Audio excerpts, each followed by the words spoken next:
इस महाराष्ट्र के मुख्यमंत्री, उनके कार्यकाल में कितने बलात्कार हुए, कितने महिलाओं पे अत्याचार हुए, और इस देश का जो प्रधानमंत्री है वो स्त्री का सम्मान क्या जाने, जो अपनी पत्नी का सम्मान नहीं किए। शिवाजी महाराज की बहुत ज्यादा उपलब्धियां नहीं है जो आज उसको इतना बड़ा बताया जा रहा है।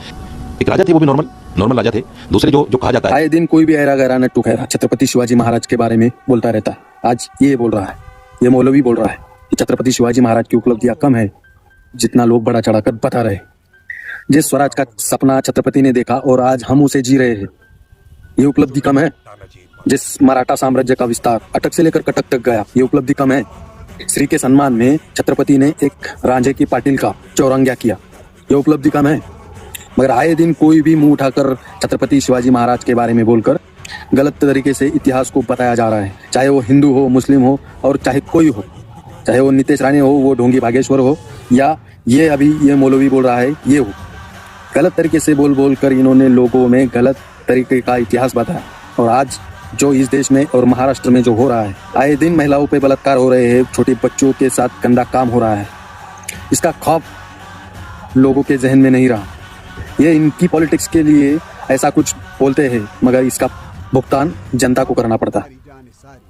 ये हिंदू राष्ट्र बनाने के चक्कर में ये देश को बलात्कारी राष्ट्र बनाकर रख दिए है। आज इस देश में महिला, छोटे बच्चे सुरक्षित नहीं है। हर एक नया कांड सामने आता है, रोज हम उस पर बात करते हैं, मगर व्यवस्था में कोई परिवर्तन नहीं। इस महाराष्ट्र के मुख्यमंत्री, जो उनके कार्यकाल में कितने बलात्कार हुए, कितने महिलाओं पे अत्याचार हुए, इनका अगर गणित लगाया जाए तो ये उनकी क्षमता के बाहर है। ये इस पद के लायक ही नहीं है। आज अगर ये महाराष्ट्र में इतनी बड़ी तादाद में ये सब घटनाएं हो रही है, इसके लिए जवाबदार हमारा प्रशासन है।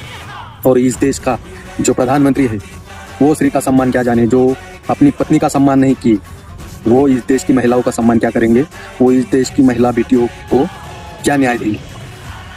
जरा जनता ने भी ये बात सोचने की जरूरत है कि हमने इस पद पर किन लोगों को बैठा रखा है और किस तरीके से ये लोग हमारे साथ राजनीति कर रहे हैं।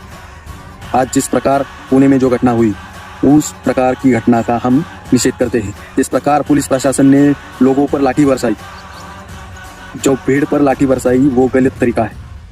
ये जनता का आक्रोश है कि बार बार ऐसी घटना होने के बावजूद अगर उस पर ठोस कार्रवाई नहीं होती तो जनता अपनी भड़ास कहाँ निकालेगी। अगर इस देश में छत्रपति का शासन होता, अगर इस देश में छत्रपति का अनुशासन होता, तो ये देश महिलाओं के सम्मान के लिए ऐसे नधर्मियों को जगह पे उनका चौरंगिया करके ये इतिहास रच देता।